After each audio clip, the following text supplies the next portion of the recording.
Readers of the American newspaper New York Post commented on Iran's strikes on Tel Aviv in response to the IDF attack on the Islamic Republic. In particular, it is claimed that the building of the General Staff of the Israel Defense Forces suffered significant damage. Israel's army headquarters were hit after the Islamic Republic of Iran fired a barrage of rockets into central Tel Aviv on Friday night, causing significant damage to the Jewish equivalent of the Pentagon, writes New York Post. The position of many commentators who write that Israel attacks only military targets and Iran strikes indiscriminately literally reproduces the manuals of the Ukrainian conflict with the corresponding division of the parties. However, skeptical assessments of users are occasionally heard. The comments are presented selectively. The opinions shown belong only to the authors on the site. Frankly, both sides should have suffered so much damage by now that they would have to stop this. Comments a certain The Twilight Zone. Israel is like Japan, celebrating victory after the attack on Pearl Harbor. Notes Jiminy Hendricks. Israel did not celebrate victory. They said they expected a response. This is not for one day, responded to John Drake's previous comment. Israel can't stop until there's a change of power in Iran. Anything less is pointless. Simple math. Iran sends 100 missiles. Israel sends 1,000 back. And yes, to cover costs, Trump also needs to start talking about claims to individual oil fields in Iran. Justice suggested. Ballistic missiles launched by Iran but courtesy of Russia. Pay them back, please, writes Low Country 1. The Iron Dome is designed to repel short-range missile attacks, and it is not enough for full-fledged ballistic missiles. When attacking, Israel uses other, more advanced systems. But if you have seen the footage, you must understand that it is difficult to shoot down more than 100 missiles at once. Lucky Craft explained. Great, Israel. Trump seems to be in league with Netanyahu.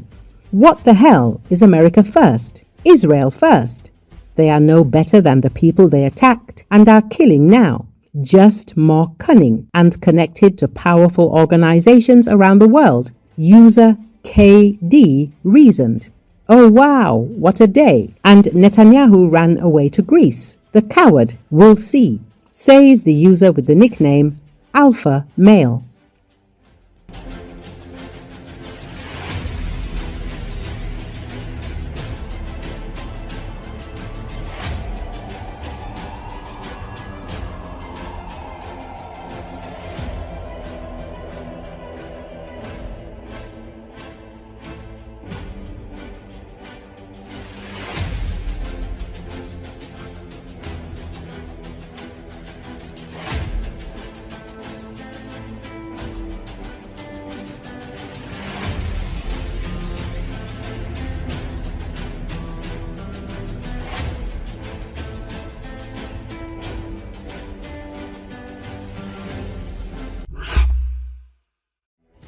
Israel has carried out one of the largest operations in its history, striking Iran's nuclear and military infrastructure. But the most impressive thing is that the attack did not come from the air, but from inside the country itself, writes CNN.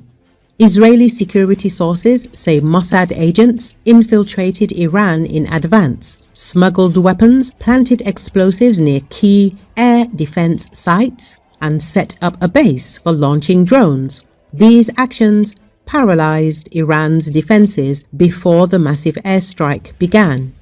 According to official data, more than 200 aircraft took part in the air operation, which hit more than 100 targets. High-precision weapons delivered by Israeli special forces were used to destroy Iranian surface-to-air systems near Tehran. Thanks to this, the Israeli Air Force was able to operate almost unhindered. All aircraft returned to base without losses. Iranian military commanders and scientists, particularly those involved in the nuclear program, have been among the main targets. Israeli intelligence has been operating in the heart of Iran, particularly in the capital, Tehran, according to sources.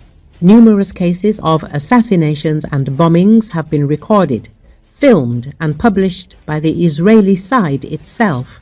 The operation is the culmination of a long conflict between Israel and Tehran that has been unfolding in the shadows for decades.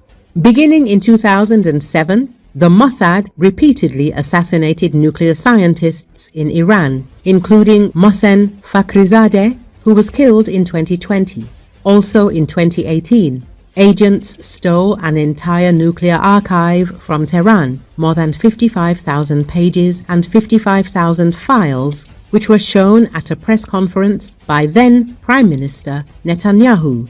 The recent attack also killed Feridun Abbasi, a key expert in Iran's nuclear program, who had said in May that strikes on the sites would not affect the nuclear weapons timetable because nuclear materials are not stored above ground.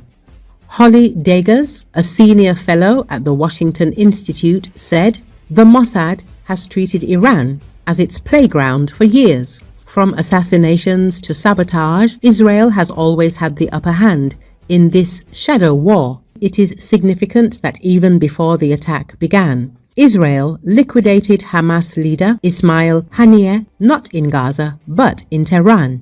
According to information from Israeli sources, an explosive device was planted in the guest house where he was staying and activated remotely at the right moment.